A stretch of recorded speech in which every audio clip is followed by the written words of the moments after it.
하나님 말씀 증거하겠습니다. 먼저 하나님의 말씀을 찾아서 읽겠습니다. 창세기 16장 1절에서 3절까지 말씀을 봉독하겠습니다. 창세기 16장 1절.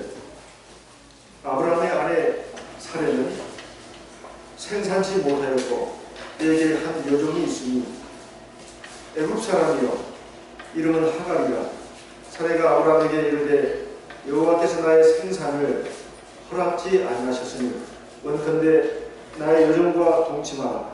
내가 혹 그로 말미암아 자녀를 얻을까 하노라 하매 아브라함이 사레의 말을 들으니라. 3절 같이 읽겠습니다.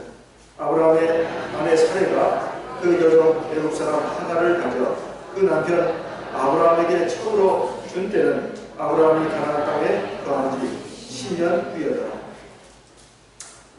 어느 산간 농촌 마을에 야채 농사를 지어가지고 먹고 사는 한 아버지와 한 아들이 있었습니다.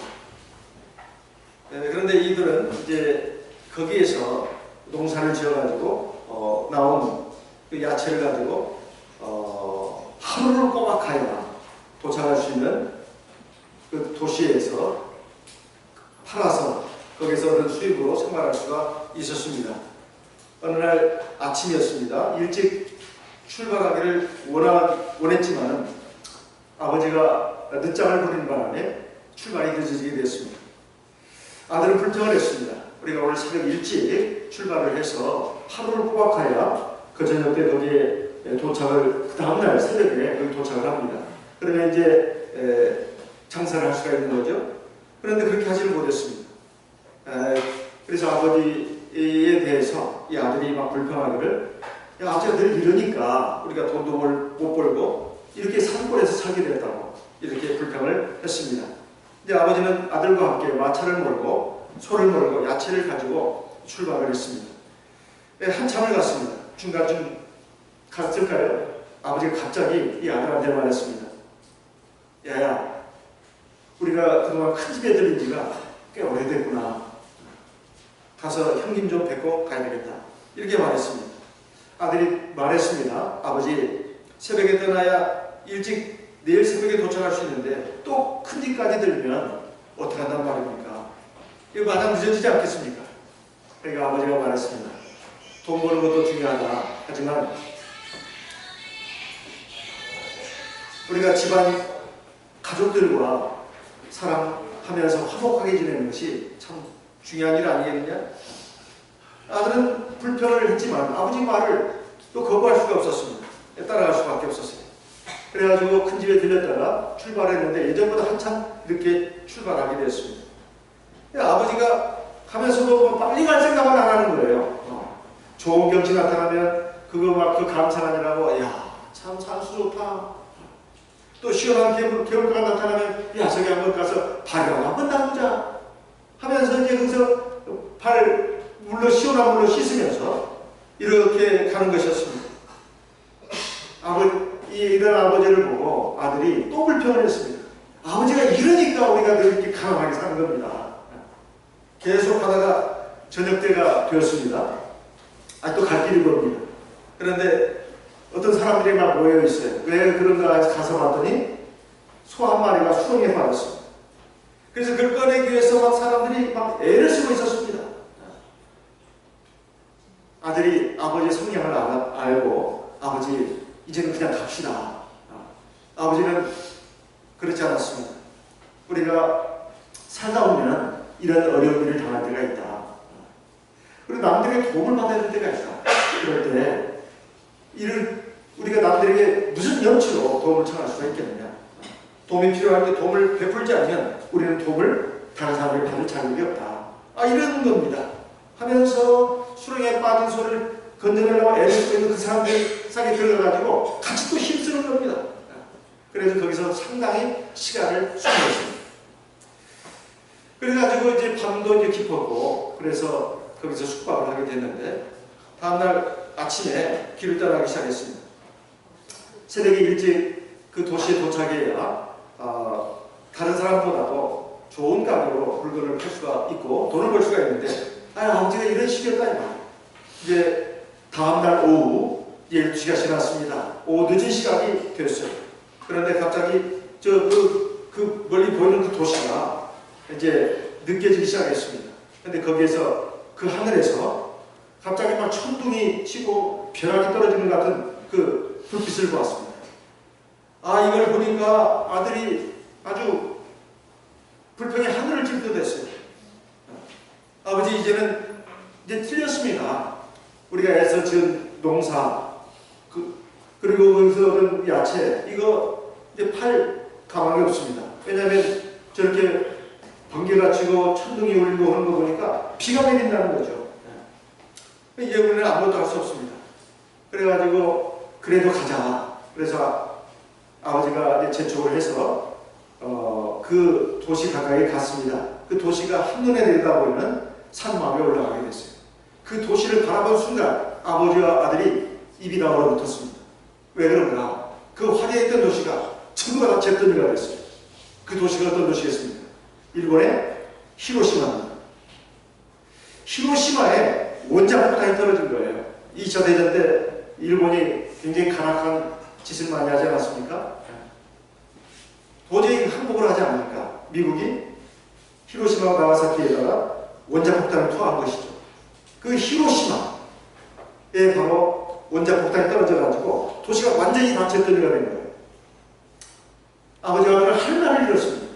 그런데 사실 이 아버지와 아들이 조금만 더 일찍 가더라면 그 잿더미 가운데 제가 됐을 겁니다.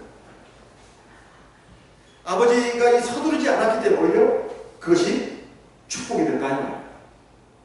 사실 지금 우리는 속도가 굉장히 중요한 시대에 살고 있습니다. 특히 우리 한국 사람들은 얼마나 성질이 급한지 세상에서도 굉장히 유명합니다. 언젠가 영국의 BBC 방송이 한국에 관한 특집 기사를 보도를 했는데 한국 사람들이 얼마나 빨리빨리 하는 이 문화에 익숙해져 있는가. 그래서 어느 음식점이든 가든 간에 버튼을 누르고 아니면 말로 주문을 하면 1분 30초 안에 딱 그 밑반찬이 나온답니다. 그리고 또 3분 안에 음식이 딱 대령이 된다는 거예요. 이런 놀라운 나라가 어디가 있냐는 거죠. 늦어도 10분이라는 거예요. 그 넘어가면 한국 사람들은 화를 낸다는 거예요. 그리고 상을 치면서 밖으로 나가는 사람도 있다는 거예요. 이 한국 사람들이 이렇게 급하기 때문에 6.25 전쟁의 참화 가운데 쓰고 모든 것이 잿더미가 됐는데도 불과 몇십 년 만에 세계 10대 강국의 그 경제 강국이 될 수 있었던 것이라고 이렇게 분석을 하겠습니다. 한국 사람들이 얼마나 속도를 중시하냐면은 올림픽 경기에서도 특히 속사 종목에 능하답니다. 예를 들면 쇼트트랙이라든가 양궁 굉장히 능하다는 거예요. 그러면서 이 한국 사람들이 굉장히 급하다 보니까 그 경제적인 강점을 이뤘고 거기서 이제 낙오된 사람들은 그 스트레스를 견디지 못해가지고 극단적인 선택을 하기도 한다. 이런 것을 갖다가 기사로 내보낸 적이 있습니다.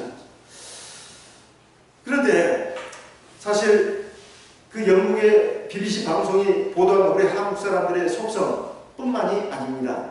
우리 하나님의 백성들도 믿음으로 산다고 하지만은 내가 하나님 앞에서 기대하고 있던 결과를 속히 얻지 못할 때 내가 하나님께 간절히 내가 기도했던 것에 대해서 응답이 지연되고 있을 때 그리고 어떤 장애물로 인해서 내가 가고 싶은 그 길을 가지 못하고 갈 길을 잃어버리고 방황하고 있을 때 우리는 정말로 마음이 많이 낙심이 되고 그리고 서둘러서 뭔가 결과를 얻고자 했다가 깡패를 본 그 아브라함 그것을 생각지도 못하고 똑같은 방식으로 그리고 나갈 수도 있다는 것입니다.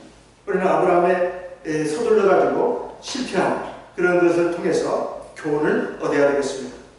하나님의 말씀을 온전히 믿지 못하고 서둘렀던 아브라함 로마서 4장에 보면 아브라함이 하나님의 약속을 받고 나서 자기 몸에 죽은 것 같은 것 사라의 몸이 죽은 것 같은 걸 알고도 하나님의 말씀이 성취될 것을 믿었다 이렇게 되어 있습니다. 하나님은 그것을 의로 여기시고 믿음의 조상으로 세웠다는 말씀이 나옵니다.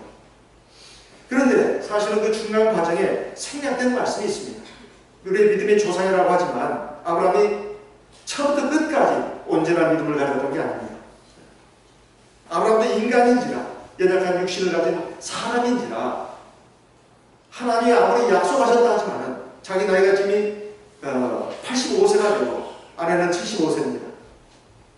이게 언제 이루어지냐 이거예요. 이건 참 어려운 일이다 이렇게 생각을 했습니다. 잉태할 수 있는 시간, 아내가 아이를 가질 수 있는 시간, 남자도 마찬가지입니다. 여자가 문제가 아니에요. 그래서 어느 날 사례가 남편에게 제안을 했습니다. 여보, 하나님이 우리에게 아무래도 자식을 안 주려나 봐. 그러니까 당신 내 말대로 해. 내게 몸종이 하나 있는데 굉장히 얘가 참해. 몸도 건강하고. 얘를 당신에게 줄 테니까 얘를 통해서 자식을 얻어. 이렇게 말했습니다. 이 사례의 말을 보게 되면 사례가 전혀 믿음이 없는 사람이 아닙니다. 하나님의 이런 걸 갖다가 들먹거리는 것을 보면 믿음이 있는 사람이에요. 아이를 못 갖게 된 것이 이게 그냥 못 갖게 된 것이 아니라 하나님이 안 주셨다 이렇게 말하고 있습니다.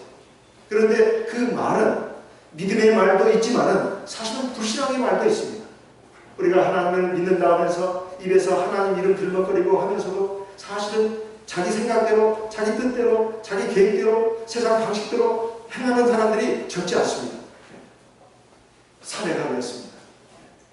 그런데 이것이 인간적인 안목에서 봤을 때는 전혀 문제가 없습니다. 모두 신체적으로 아브라함이나 사례나 나이가 들었습니다. 아이를 갖는 것이 불가능해요. 임신 불가능하다 이 말입니다. 그래서 사실 뭔가 방법을 찾아야 되겠다 하는 것이 뭐가 문제냐 이 말이에요. 그리고 또 하나의 또 그 배경이 당시 사회 관습이 그랬습니다. 정실부인, 자기 정식 아내가 아이를 낳지 못할 경우에는 그 종을 통해서라도 혹은 첩을 통해서라도 아이를 얻는 것이 보편적으로 허용되고 있었습니다. 당시 사회 관습이었어요. 그게 합법적이었습니다. 이게 문제가 없었어요. 그래서 하나님은 그걸 인정하지 않았습니다. 자기의 생각이나 자기 신념으로 또는 세상의 일반적인 삶의 어떤 그 방식으로 봤을 때 괜찮다, 문제가 없다 하더라도 하나님은 그게 아니다 말씀하시는 경우가 허다합니다. 그럴 때 우리가 세상의 보편적인 상식, 경험 또 그것에 있어서 아무 죄책감 없이 행한다 하더라도 우리가 하나님의 말씀과 뜻에 맞지 않는다면 해서는 안 되는 일이다 이런 말씀입니다. 그러면 우리가 이럴 때 보통 그 마음에 충동을 느낍니다. 하나님을 내가 안 믿는 것도 아니고 믿는 것이지만 어쩌겠어. 사람인데 뭔가 내가 수를 찾아야겠지. 그래가지고 인간적인 방법, 세상의 보편적인 방식을 더 의지합니다. 그렇게 나간다. 그럼 어떻게 해야 되겠습니까? 하나님이 뭔가 내 기도를 잘 들어주지 않고 그 하나님의 응답이 좀 늦어진다고 생각될 때 우리가 어떻게 해야 될 것인가 하는 것입니다. 첫 번째, 서둘러서는 안 된다는 것입니다. 아브라함은 서둘렀습니다. 물론 아브라함의 입장에서는 서두른 게 아닙니다. 나이가 이미 85세입니다. 그리고 자기 아내는 75세예요. 더 늦췄다가는 정말 아무것도 얻을 수가 없습니다. 그래서 아내의 제안을 받고 아내의 몸종 하나를 통해서 아들을 얻었습니다. 어떤 경위로 얻든 간에 아들을 얻었다는 점에서는 성공했습니다. 간절한 자기의 소원을 성취했습니다. 그리고 결과를 얻었습니다.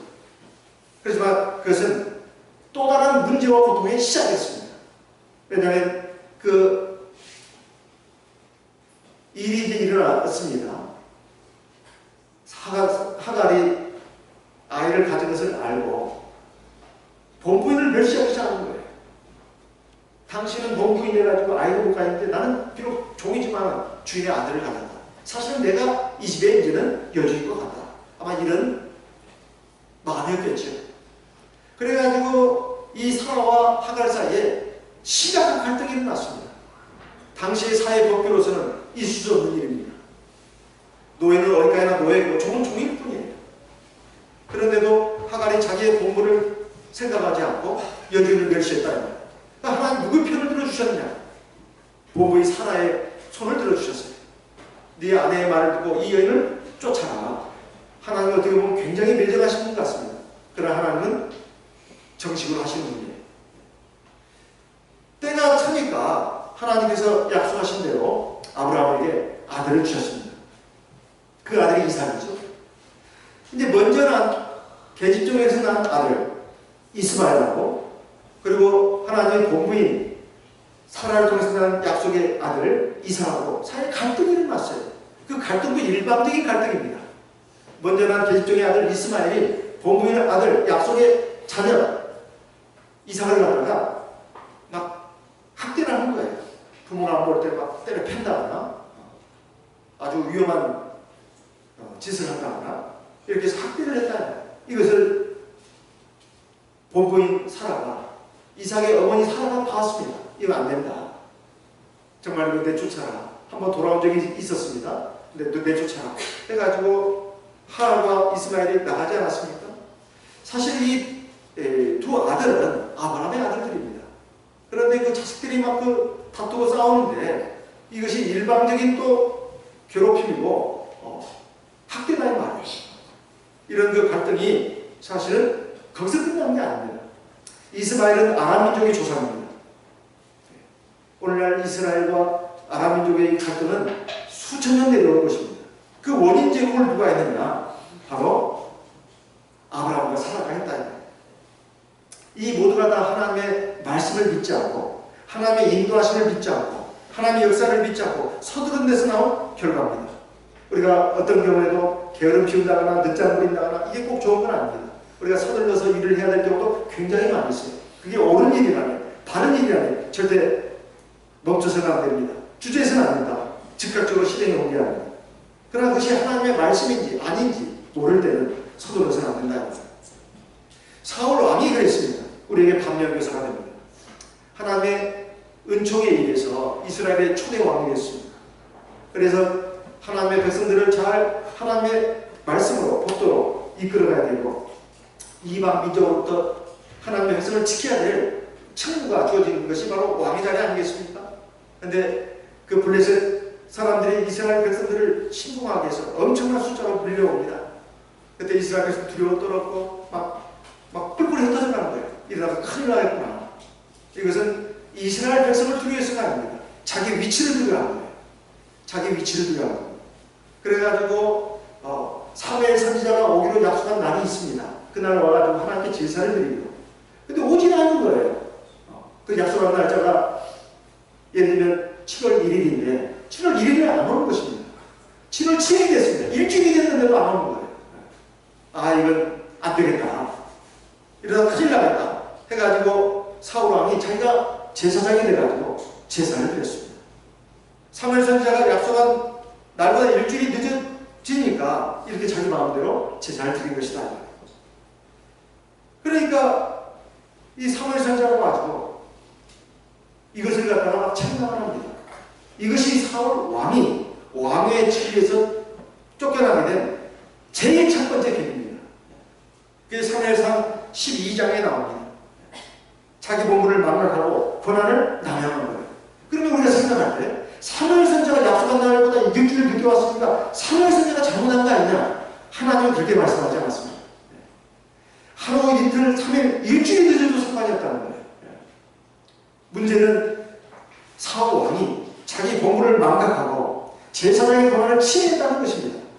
그리고 하나님 앞에 자기 멋대로 제사를 드렸다는 거예요. 이것이 바로 사울 왕이 하나님 앞에서 쫓겨나게 된, 그 은총을 잃어버리게 된 첫 번째 계기입니다. 속도가 중요할 때가 물론 있습니다.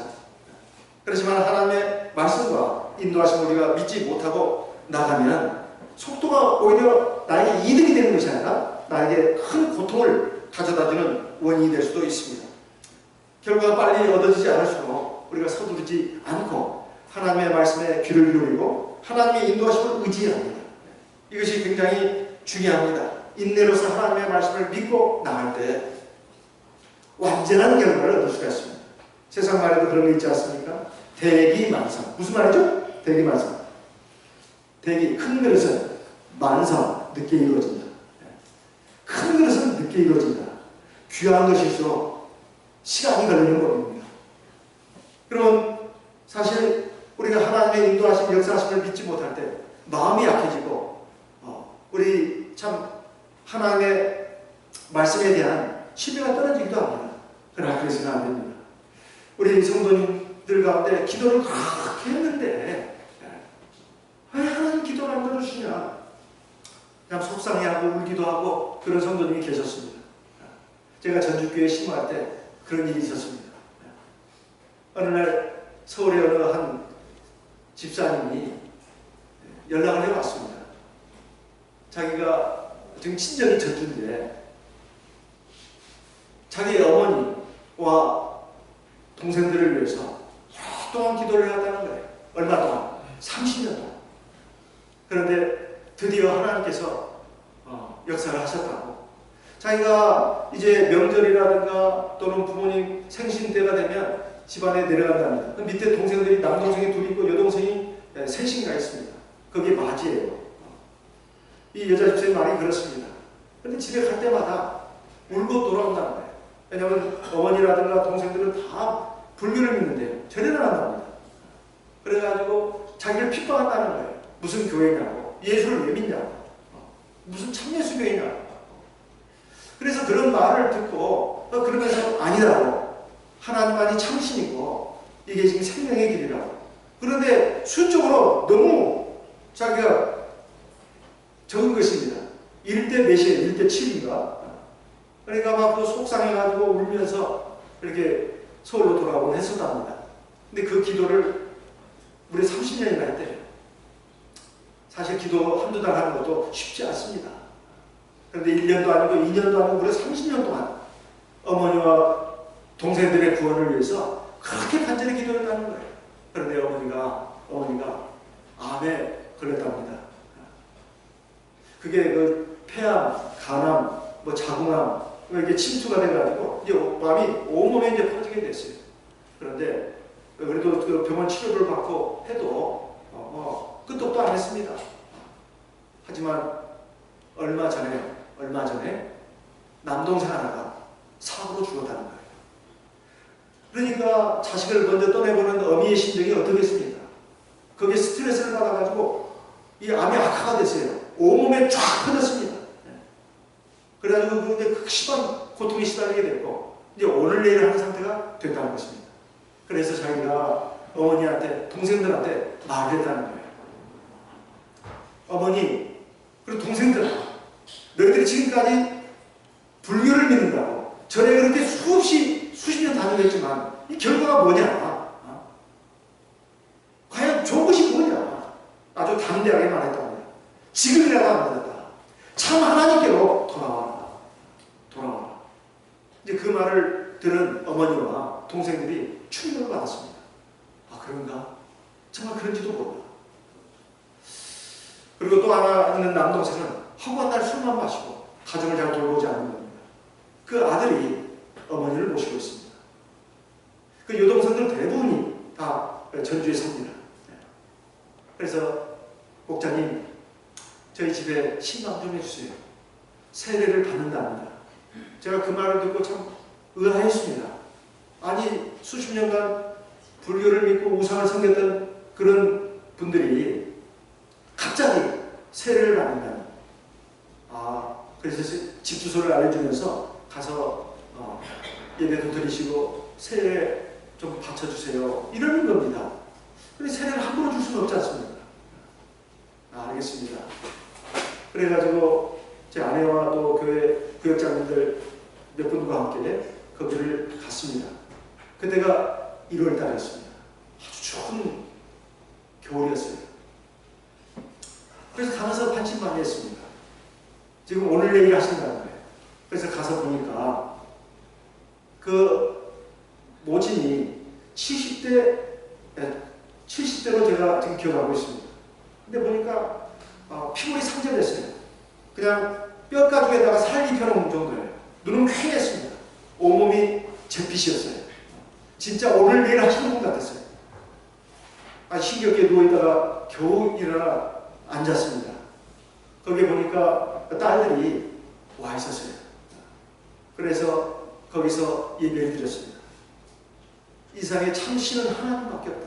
그리고 주 예수 그리스도를 믿고 세례를 받아야 죄사함 받고 하나님 나라에 갈 수 있다. 이것을 얘기했습니다. 그랬더니 간절한 마음으로 하나님 말씀을 듣더라고요. 그래서 거기서 무슨 성령 기도를 하지는 않았습니다. 왜냐하면 처음 지금 예배 드리는 거예요. 처음 그 하나님 말씀을 듣는 겁니다. 그러고 나서 어떻게 세례를 받으시겠습니까? 그러니까 받겠다는 거예요. 그래서 그렇습니까? 그러면 내일 오전에 제가 여기 몇 시까지 오겠습니다. 또 세례 받을 준비를 하고 오겠습니다. 그래서 제가 가서 또 기도를 했습니다. 다음날 구역장님들 또 집사님들 해가지고 지금 제가 기억이 잘 안 납니다만 5분 이상 10명 이하 이렇게 오셨던 것 같아요. 그래가지고 거기서 이제 세례에 대해서 하나님 말씀을 증거했습니다. 그리고 또 물었습니다. 세례 받으시겠습니까? 받겠다는 겁니다. 그 딸들은 그렇습니다. 그때 제가 40대인가 그랬는데요. 딸들은 40대 중반 그랬습니다. 근데 딸들은 40대 후반 그리고 50대 초반 이 두 딸들, 그러니까 서울에 계시는 여자 집사님의 여동생들입니다. 그 3명 중에 2명이 왔어요. 그래가지고 자기들은 나중에 하고 우리 어머니만이라도 구원받으시면 좋겠다고 이런 마음으로 이제 세례를 받겠다는 것입니다. 그래가지고 그때 이제 교회 차를 타고 가는데 날씨가 굉장히 추웠는 것뿐만 아니라 눈이 펄펄 내리고 있었어요. 차가 속도를 못 냈습니다. 전주에서 이제 구의저수 쪽으로인가요? 어디 세례받는 장소가 있습니다. 가는데 차가 눈이 너무나 많이 내리고 있기 때문에 차 속도를 낼 수가 없었어요. 과연 이 날씨에 세례를 받을 수 있을까? 이런 생각도 들 법한 날씨였습니다.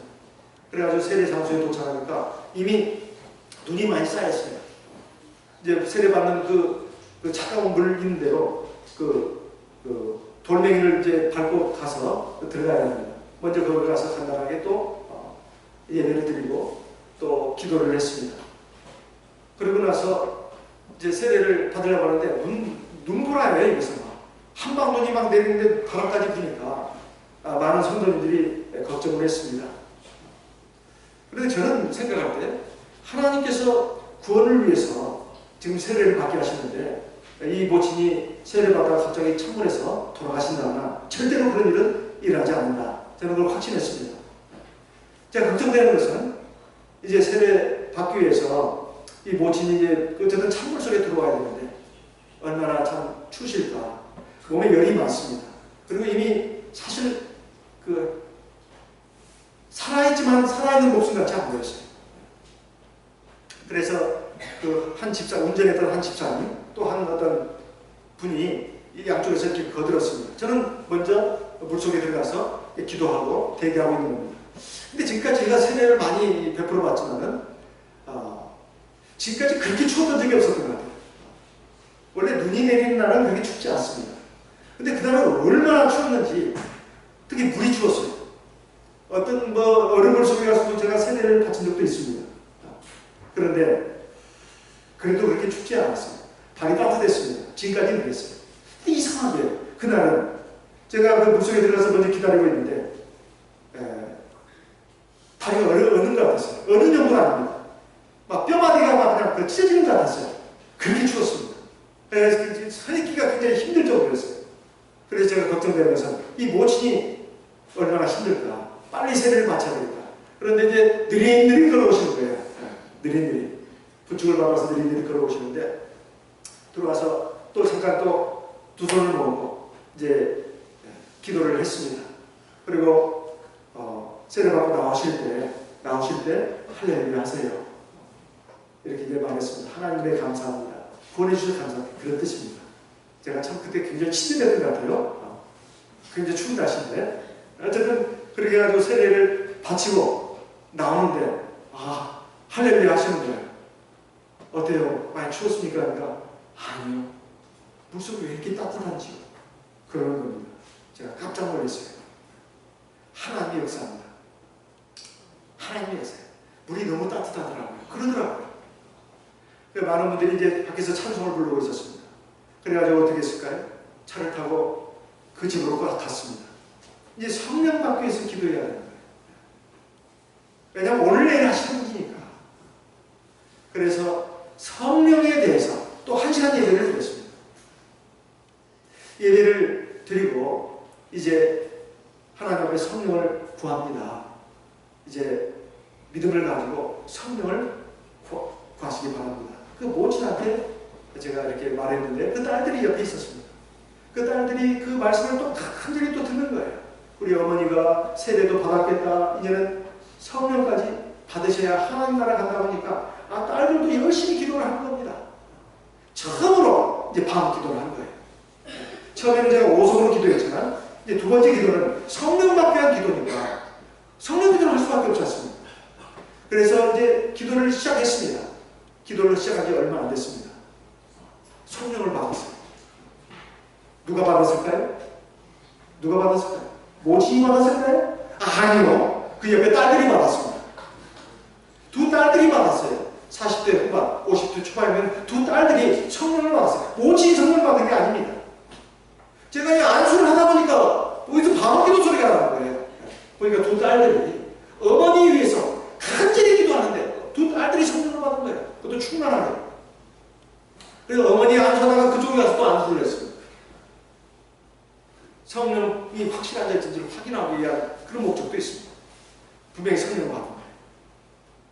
그래가지고 기도를 마치고 두 자매들이 자기들도 놀란 거예요. 이게 대체 뭐냐. 성령을 받아가지고 방언을 아주 충만하게 하는 겁니다. 자기들은 어머니가 구원받기를 바라고 그래서 하나님 나라 가는 백성이 되기를 바라고 그런 마음으로 간절히 하나님의 말씀을 받고 하나님 말씀에 의지해서 기도를 한 것뿐인데 자기들이 성령을 받은 거예요. 그래서 제가 참 하나님의 성령을 받았다고 참 감사한 일이라고 그러면서 어머니한테 말했습니다. 실망하실 수 없다고. 하나님은 반드시 성령을 주신다. 이렇게 위로 격려하면서 내가 내일도 오겠다고 이렇게 했습니다. 그런데 이 두 자매들이 너무나 신기해가지고 저희들이 간 뒤에 언니야, 그래 동생아, 이거 너무 신기하다. 이게 정말 성령이 맞나? 우리 다시 한번 해보자. 내가 먼저 할게, 네가 한번 확인해봐라. 그래 언니가 먼저 했는지 방언기도를 한 겁니다. 맞네. 이번에 내가 할게 언니야. 이제 한번 확인해봐. 아니 이번 동생이 또 방언기도를 하는 겁니다. 틀림없는 거예요. 우리가 하나님의 신을 받았구나. 참 감사하다. 아주 기뻐가지고 어쩔 줄 몰랐습니다. 다음날 갔습니다. 가서도 예배를 드리는데 어머니 되시는 분이 말해요. 또 동생들이 그 집사님의 동생들이 이런 말을 하는 거예요. 어머니가 세례받고 나서 이 평안해져야 되는데 평안해지지 않고 막 마음속에 또는 귀속에 계속 음성이 들린다는 겁니다. 무슨 음성이요? 네가 왜 나를 떠나니?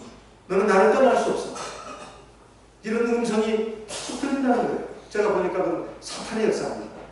그러니까 나중에 보니까 방에 그 불상이 있어요. 불상.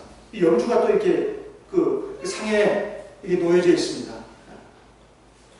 그래서 제가 그랬어요. 저거 치워야 된다고. 이미 이제 하나님께 돌아온 백성이니까 저거 없애버려야 된다고. 우리는 못합니다. 우리는 못합니다. 사랑의 역사도 강합니다. 어떤 일반교회 다니는 사람이 절에 가가지고 불쌍을 보고 침을 탁 뱉었다고 합니다. 거기서 직사할 때 사령도 강하게 역사합니다. 그러니까 이런 것을 아는 그 불교에 오랫동안 매여 있었던 우상숭배에 오랫동안 매여 있었던 분들이기 때문에 그걸 두려워하는 것입니다. 그래요? 제가 가져가서 불태우겠습니다. 목자님 그래주세요. 그래서 제가 불쌍하고 그 영주를 가지고 와서 전주교회 그 옆에 마당에서 불태웠습니다. 땅에 묻어버렸어요. 그러면서 제가 말했습니다. 이건 마귀의 역사라고. 마귀가 자기 백성을 뺏기니까 어떻게든지 다시 찾으려고 이렇게 강하게 역사하는 것이다. 그럼 어떻게 해야 될까요? 아직 성경이고 보고 모르는 분들한테 하나님 말씀을 읽으라고 할 수도 없지 않습니까? 그래서 찬송 테이프를 주면서 제가 말했습니다. 이것을 계속 틀어놔라. 그리고 그걸 들으라. 그리고 하나님 앞에 마음속으로라도 기도하라. 뭐라고요? 주 예수 이름으로 변하는 사탄아 물러가라. 이렇게 마음속으로 기도하면서 외치라. 이렇게 말했습니다. 그런데 어머니가 성령을 받았으니 어떻게 해요? 그러는 거예요. 걱정하지 마시라. 하나님이 반드시 성령을 주신다. 세례 받은 지 한 3일이 했는가요? 3일인가 4일 그때 어머니가 운명하셨습니다. 어머니가 숨이 막 이제 위도가 따라해서 제가 또 우리 집사님들과 함께 거의 매일 갔어요. 세례 받기 전날부터 세례 받는 날, 그 다음날 해가지고 사실 매일 간 겁니다. 왜냐면 오늘 내일 하시는 분이라니까요. 그래가지고 이제 막 굉장히 지금 위독한 상황이 됐어요. 그래서 그때 예배를 드렸는데 바로 그날 밤에 운명하셨답니다. 그래가지고 교회에서 그때가 교회에서 장례도 주관하게 됐습니다. 그런데 두 딸들이 그게 어머니의 임종을 지켜봤는데 어머니가 돌아가시 직전에 성령을 받았답니다. 성령을 받아서 방언 기도를 했다는 거예요. 그 두 딸들이 증인입니다. 그래서 두 딸들이 어머니가 세상을 뜨셨는데도 마음에 위안을 받은 거예요. 어머니가 하늘나라 가셨다. 그래가지고 이제 장례식을 마치고 교회를 나오시는데 그 자매들이 그 3명인데 2명만 세례에 그 식에 참여를 했었고 그리고 어머니가 세례받은 걸 지켜봤고 그리고 자기들이 성령을 받았습니다. 근데 한 자매가 처음 예배는 참석했는데 세례식은 가지 못했었고 사정이 있어서 그리고 성령 받을 때 그 현장이 없었습니다. 동생들부터 그 얘기를 들었어요. 그래가지고 이 교회가 진짜 맞나 보네. 그래가지고 그 세 자매들이 교회를 나왔어요. 그래 나머지 그 한 자매도 세례를 받고 성령을 받았습니다. 그런데 하나님 앞에 얼마나 참 기뻐하고 감사한지 그 중에는 불교의 어느 절에 여신도 회장도 있었습니다. 여신도 회장. 그러니까 굉장히 불교에 대해서 굉장히 뿌리가 박힌 사람들이에요. 그런데 하나님 앞에 나와서 참 구원을 받았습니다. 참 세례를 받고 그리고 참 성령을 받았다. 그래가지고 하나님 앞에서 얼마나 간절하게 믿음 생활을 하는지 제가 전주교를 떠나는 그림이었습니다. 제가 떠날 때 아주 참 부모를 잃은 것 같다고 이렇게 섭섭히 했는데 그만큼 그 어린애 같은 그 신앙을 가지고 있었던 분들입니다. 근데 그 기도가 30년 만에 이루어졌다는 거예요. 30년 만에. 1년이 2년이 아닙니다. 우리가 30년 걸렸어요. 우리가 몸이 아플 때 그리고 어떤 안 좋은 일을 당했을 때 우리가 인간적으로 여러 가지 방법을 쓰는 것 그것이 나쁜 것이 아닙니다. 그러나 그보다 앞서야 될 것은 하나님 앞에 예배 드리는 거예요. 하나님 앞에 귀를 기울이는 것입니다. 그리고 하나님 앞에 기도하는 거예요. 근데 이것을 참 별거 아닌 걸로 생각하는 분들이 너무 많습니다. 이래서는 안 됩니다. 우리가 하나님이 눈에 안 보이니까 하나님 어디 계시냐? 하나님의 말씀을 그저 듣기 좋은 말로만 생각하는 경우가 굉장히 많습니다. 그래서는 안 된다. 그래서 우리가 괴롭고 힘든 상황이 올수록 인간적으로만 생각하고 세상적인 방법으로만 그걸 해결하려고 하지 말고 먼저 하나님의 음성을 우리가 들어야 된다는 것입니다. 하나님의 약속이 성취되는 것이 늦어진다고 생각될 때 내가 기대했던 소개의 결과가 쉽게 얻어지지 못하고 생각할 때 좌절하고 낙심하고 실망하고 슬퍼할 것이 아니라 더욱더 하나님 앞에 가까이 나가야 합니다. 그리고 하나님 앞에 무릎 꿇어가지고 하나님의 음성에 귀를 기울여야 합니다. 그것이 구원받는 길입니다. 그리고 하나님 앞에 은총받는 길이에요. 요한복음 10장 27절 말씀을 읽어보겠습니다. 요한복음 10장 27절 요한복음 10장 27절 같이 읽어보겠습니다. 요한복음 10장 27절 같이 읽겠습니다. 내 양은 내 음성을 들으며 나는 저희를 알며 저희는 나를 따르느니라. 자, 하나님의 양은 누구 음성을 듣는다고요? 누구 음성을 듣는다고 그랬습니까? 그렇죠. 하나님의 음성. 주 예수님의 음성. 그 음성이 무슨 음성이에요? 주님의 말씀이죠. 말씀. 하나님의 말씀. 그 말씀을 어떻게 한다고요? 듣는다 안 듣는다? 듣는다는 거예요. 그리고 누구를 따라간다고요? 누구를? 주님을 따라가는 거예요. 하나님을 따라가는 거예요. 그게 하나님의 양입니다. 사람들은 일이 순조롭게 풀리지 않고 괴롭고 답답한 상황이 되면 어떻게 하는가? 가까운 사람들에게 자문을 구하기도 합니다. 내가 지금 이렇게 속이 상하고 속이 터집니다. 그리고 너무 괴롭게 힘이 듭니다. 뭐 좋은 방법이 없을까요? 아니면 방법을 꼭 얻고 싶어서는 아니에요. 너무 답답하니까 내 말 좀 들어보세요. 한참 떠들고 나면 속이 좀 풀리기도 하죠. 그렇게 해서 어떤 충고를 얻기도 하고 도움을 얻기도 합니다.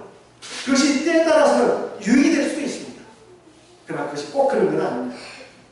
오히려 더 큰 고통, 더 절망 가운데 나를 이끌어가는 그런 것이 될 수도 있습니다.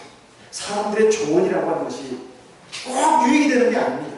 그리고 많은 사람들이 말한다고 해서, 많은 사람들이 가는 길이라 해서 옳은 길이 아닙니다. 그래서 눈치 따라서 여러 사람들이 가는 길을 쉽게 가서는 안 됩니다. 우리 삶의 경계의 거울로 삼아야 합니다. 아브라함이 누구의 말을 들었느냐? 자기 아내의 말을 들었어요. 사라의 말을 들었습니다. 사라가 믿음이 없는 사람이 아닙니다. 믿음이 있는 사람이에요. 하나님을 들먹거리지 않았습니까? 하나님 우리에게 아이를 안 줬으니 내가 좋은 방법이 생각났다고 하면서 방법을 제시했는데 그게 하나님의 말씀과 맞는 것이냐? 하나님의 뜻과 맞는 것이냐의 말은 맞지 않습니다. 대체로 여자가 현명합니다. 그러나 꼭 그런 거 아닙니다. 아무리 아내의 말이라도 하나님의 말씀과 비춰봐야 합니다. 맞는지 안 맞는지. 그리고 기도로서 하나님의 뜻을 물어야 합니다.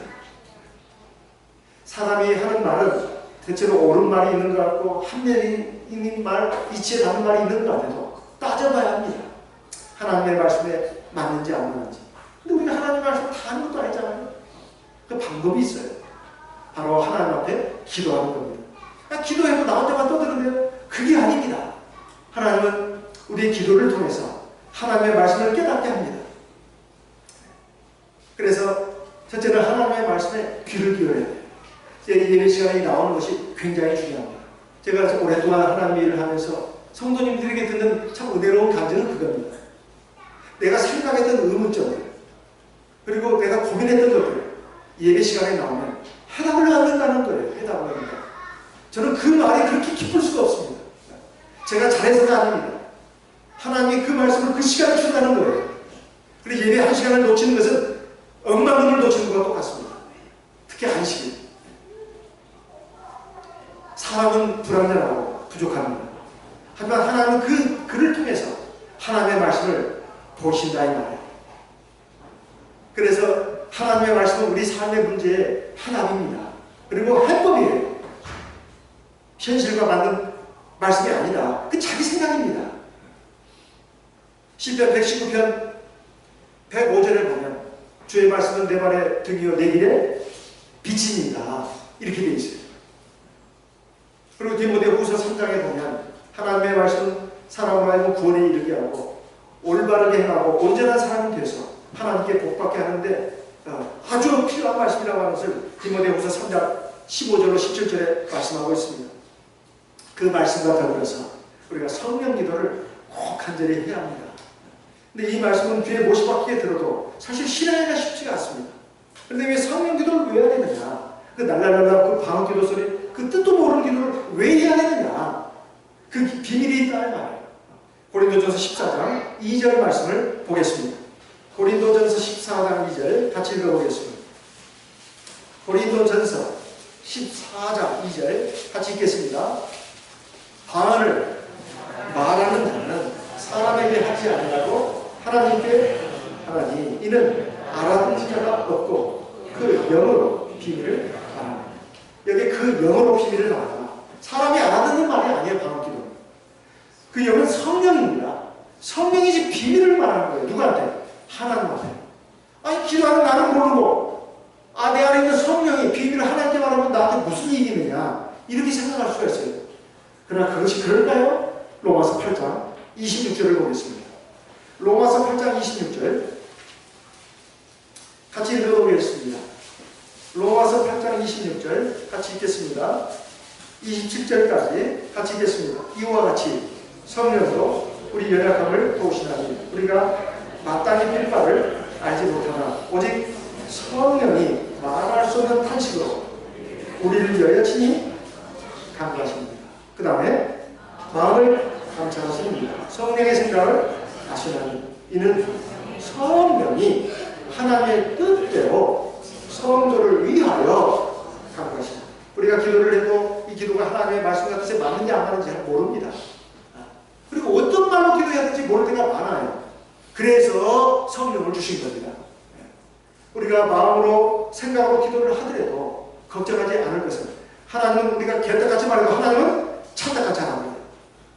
우리가 먹같이 말해도 하나님은 콩떡같이 알아버리십니다. 그래서 완전한 기도로 바꿔가지고 하나님께 기도를 한다 이 말이에요. 우리 연약하고 어리석은 인간은 무엇이 정말 하나님의 말씀과 뜻인지 그게 맞는지 모릅니다. 그리고 어떤 내용으로 기도해야 하나님이 응답하실지 모른다는 말이에요. 하나님이 그걸 아시고 성령 우리에게 주신 겁니다. 그래서 성령이 내 안에서 내가 기도할 때, 내가 방언기도, 성령 기도할 때 성령이 내 마음의 생각, 뜻을 알고 그걸 완전한 기도로 바꿔서 하나님께 드리는 거예요. 그게 얼마나 감사합니까? 뿐만 아니라 하나님이 우리를 진리 가운데로 인도하신다고 요한복음 14장에 26절에 기록되어 있습니다. 하나님이 우리를 진리 가운데로 인도하시는 거예요. 그래서 하나님의 말씀을 깨닫게 하는 거예요. 우리가 성령 기도, 이 뜻도 모르는 기도를 왜 해야 되느냐? 그래서 기도하는 것을 갖다가 힘들어하고 이게 별거 아닌 거라고 생각하는 분들이 있습니다. 그게 아닙니다. 우리가 성령 기도를 하면 하나님의 들은 말씀, 읽은 말씀을 갖다가 생각하게 하고 그걸 깨닫게 합니다. 그래서 성령 기도를 해야 된다 이 말이에요. 그뿐이겠어요? 요한복음 14장 26절 이하에 쭉 보시게 되면 장래일을 우리에게 알려주신다고 되어 있어요. 장래일. 그리고 하나님의 영광을 나타내 주신다고 되어 있어요. 성령 기도는 그저 뜻없이 하는 기도가 아닙니다. 성령이 나를 위해서 하나님의 뜻대로 기도해 주는 거예요. 그리고 진리를 깨닫게 하고 진리로 인도하고 하나님의 말씀을 가르쳐 준다는 거예요. 근데 듣지도 않고 읽지도 않는데 가르친다는 말이 아닙니다. 듣고 읽은 말씀을 그걸 깨닫게 한다는 거예요. 뿐만 아니라 그 말씀을 따라서 나에게 장래일을 알려주시고 또 하나님의 권능의 역사가 일어나도록 우리 눈에 보여주신다는 거예요. 그래서 무슨 일을 하든지 우리가 하나님 말씀에 먼저 귀를 기울이고 그리고 기도를 해야 된다 이런 말씀이에요. 그리고 뿐만 아니라 또 하나 유념해야 할 것이 응답이 지연된다고 느낄 때 그럴 때일수록 우리가 수단과 방법을 가려서 해야 된다 이런 말씀입니다. 우리가 이 부분에 대해서는 사실 이 신앙으로 사느냐 그렇지 않느냐를 가름하는 그런 하나의 기준입니다. 뭐로 가도 서로만 가면 된다. 목적이 정당하면 수단은 아무래도 해도 괜찮다. 그렇지 않습니다. 하나님은 목적뿐만 아니라 그 과정과 방법도 중요하게 보십니다. 야곱이 이미 태중에 있을 때부터 하나님으로부터 택함을 받았습니다. 장자의 명분을 사실상 하나님은 이 야곱에게 준 거예요. 근데 에서는 아니었습니다. 근데 나와보니까 에서가 어린이 형이에요. 단 몇 분 차이가 먼저 나왔어요. 야곱은 그것을 못 기다렸습니다. 그래가지고 어느 날 형이 사냥하고 돌아왔을 때 그 배고픔을 이용해가지고 팥죽 한 그릇 쓰고 장자의 명분을 자기가 손에 걸어주는 거 아니겠습니까? 그뿐이겠어요? 이제 아버지 이삭이 이제 장자의 축복을 준다고 할 때 아버지 눈 얻어준 것을 잘 활용했습니다.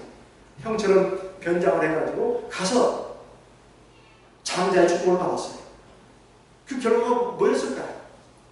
장자의 명분을 손에 쥐어온 것이 그런 방법으로 쥐어진 것입니까? 하나님은 그걸 기뻐하지 않았습니다. 형 에서가 분노했어요. 이놈을 죽여야 되겠다.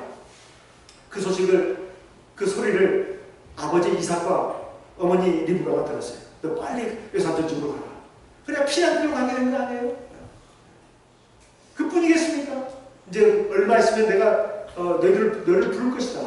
아버지 말씀이 있었지만은 그 얼마가 아니었습니다. 무려 20년이라는 세월이 흘렀어요. 그러면 외삼촌 집에 가서 야곱이 정말 행복했습니까? 라반이 보통 사람이 아니죠, 이 삼촌이. 자기 조카 야곱을 갖다가 얼마나 등쳐먹었는지, 임금 삭스를 갖다가 계속 바꾸면서 아주 그냥 갖고 놀았어요. 그 속인 값을 그대로 당한 것입니다. 그렇지만 야곱은 하나님에 대해서 믿음을 가지고 하나님께 회개도 하고 하나님 절대적으로 의지해야 되겠다 이런 믿음을 가졌기 때문에 하나님은 그걸 보시고 거기서 나중에 복을 주셔가지고 다시 고향 땅으로 돌아오게 했습니다. 그런데 이미 형 에서가 다 차지하고 있어요. 그러니까 현실적으로 육신적인 그런 것들이 아버지 이삭으로부터 물려받은 게 아니라 하나님이 주셔가지고 받은 장자의 축복입니다. 우리가 세상을 살 때 믿음 그러면 이게 고지식하다. 그리고 하나님 말씀대로 고지식하다 이런 말을 하기가 쉽습니다. 그게 아닙니다. 하나님의 말씀이 이렇다면 그대로 가는 것이 바보 같지만 바보가 아닙니다. 고지식한 것처럼 고지식한 것이 아니다. 이게 정통이라는 창세기 27장 30장에 보면 제가 드린 말씀이 다 나옵니다. 예전에 제가 대만에 한 8개월 정도 있었다고 했습니다. 중국어를 익히기 위해서 제가 참 노력을 많이 했는데 어떤 분이 그런 말을 하더라고요. 드라마를 보라. 그래서 제가 아닌 팔자에 드라마를 보게 됐습니다. 제가 무슨 드라마 볼 시간도 없는데 그래서 드라마를 봤어요. 무슨 드라마? 한국 드라마예요. 근데 우리 한국 배우들이 나와서 하는데 어떻게 중국말을 잘하는지 밑에는 중국어도 글자가 나옵니다. 그러니까 더빙을 하는 거예요. 중국의 성우들이 대만의 성우들이 중국말로 더빙을 하는 건데 제가 본 드라마가 허준입니다. 허준. 근데 그걸 보는데 그렇게 감동이 되더라고요. 밑에 또 글자가 나오니까 중국어로. 이게 중국어 그 글자하고 그 소리하고 일치시키는 거죠. 근데 그걸 보면서 제가 눈물도 흘렸어요. 보통 그 사람들 같으면 의사가 되기 위해서 이를 악물고 노력을 합니다. 그리고 그것을 이루기까지는 뒤도 옆도 안 돌아봅니다. 근데 이 가난한 집안에서 어머니와 아내 그리고 자식들 올망졸망 있는데 국가고시 합격해가지고 의사가 되면 우리는 이제 팔자가 핀다 이런 마음으로 뒷바라지를 다 합니다. 그런데 그렇게 많은 고생 끝에 공부를 한 허준이 이제 과거 시험 보러 가는데 병자들이 어디서부터 그렇게 몰려오는지 이미 소문이 났어요. 명성을 떨쳤어요. 참 그 의술이 뛰어나다. 와서 허준 나이 제발 우리 딸 좀 살려주세요. 우리 어머니 좀 살려주세요. 그러니 가다 그냥 그 애원에 그냥 붙들립니다. 그래가지고 결국 치료해주고 하는데 과거 시험 날짜가 지금 코앞에 다가오고 시간은 지금 임박했는데 마지막으로 또 와서 누가 또 그러는 거예요. 안 된다고. 나 지금 가야 된다고. 그때 어머니의 모습도 떠오르고 아내의 모습도 떠오릅니다. 늘 정한수도 놓고 비나이다 천지신명대 비나이다. 우리 아들 우리 남편 이번에 시험에 꼭 데려달라고. 그리고 공부도 열심히 했고 이번에는 하염없이 좋은 성적으로 합격할 것이다. 이런 마음으로 기대를 하면서 기다리고 있는 그리고 정말 허리띠 조래나가면서 온갖 고생을 하고 있는 그 어머니와 아내가 어른거렸어요. 그런데 시험장에 도착했을 때 이미 문이 닫혔습니다. 시험 시작한 시간보다 늦게 온 거예요. 늦게. 그래서 시험장에 못 들어갔죠. 어떻게 됐죠? 결국 시험을 못 봤습니다. 터벅터벅 왔죠. 나중에 어이가 됩니다. 그 다음에인가 국가고시 수석으로 합격했는지 어쩐지 임금의 어이가 되는 거죠.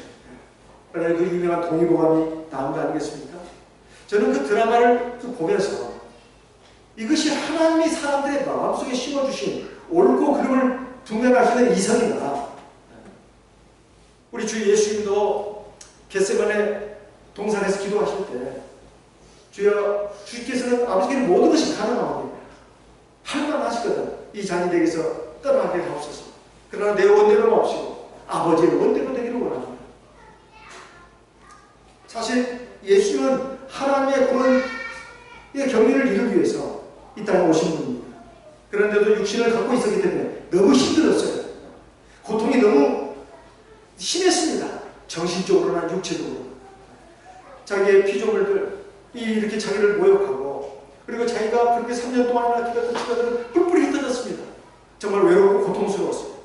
그 상황에서 내가 이거 이렇게까지 해서는 뭐하냐, 포기하지 않았습니다.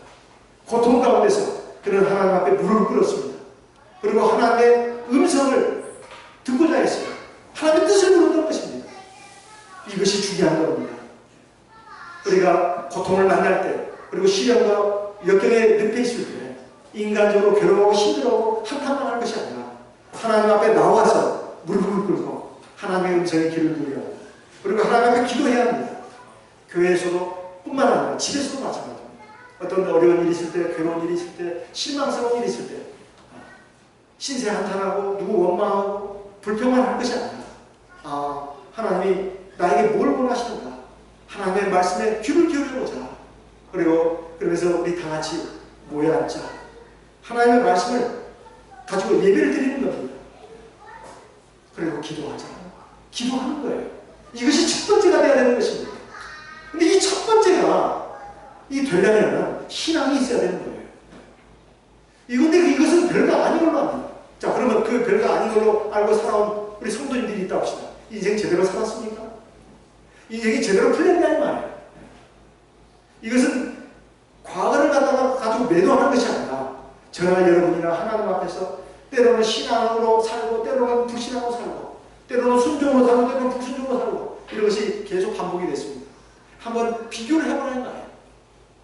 내가 하나님 경외하고, 하나님 사랑하고, 의지하고, 하나님 음성에 귀를 기울이고, 하나님 앞에 무릎 꿇어서 기도하고, 그럴 때 하고, 그렇지 않고 내 멋대로, 내 생각대로, 세상 사람들 살아가는 방식대로, 큰 물 흘러가는 대로 그냥 끼어가지고 그냥 밟아붙이다가 정말 얻은 것이 대단한 것이 있는가? 한번 둘을 놓고 한번 비교해보자 이 말이에요. 이 인생에서 다 비교가 안 됩니까? 인생의 끝은 다 오게 되어 있습니다. 그때 명명백백하게 드러납니다. 신앙으로 하나님의 음성을 듣고 하나님의 역사를 기다리는 사람하고, 그렇지 않고 자기 생각, 자기 어떤 방법, 세상 사람들이 사는 방식으로 나아간 사람하고 극명하게 갈립니다. 이것은 우리 성도들이 많은 간증이 있고 뿐만 아니라 하나님의 말씀에 나오는 많은 인물들도 그것을 우리에게 보여주는 것입니다. 하나님 말씀에 따라 응답되는 것을 믿음으로 인내하면서 기다리는 것이 굉장히 중요합니다. 그러면서 내가 하나님을 의지하고 하나님 앞에서 내가 마땅히 해야 할 것을 하는 것, 이것이 중요한 일입니다. 하나님 말씀을 의지하지 않고 인간적인 방법 수단, 세상적인 방법 수단을 활용해서라도 내가 원하는 결과만 얻으면 된다고 하는 것, 이것은 나중에 큰 낭패를 보게 됩니다.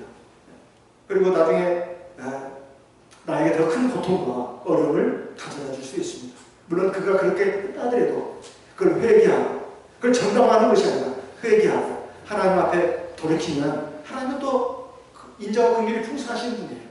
하나님께서 그에게 큰 은혜를 또 베풀어 주십니다. 우리가 응답이 지연된다고 느껴질수록 우리는 서둘러서는 안 됩니다. 하나님 말씀에 귀를 기울이고 성령으로 기도하면서 하나님의 음성을 듣는 저와 여러분이 되어야 되겠습니다. 그렇게 해서 하나님 앞에 완전한 복을 받는 저와 여러분 되시기를 바랍니다. 다 같이 기도하시겠습니다. 할렐루야.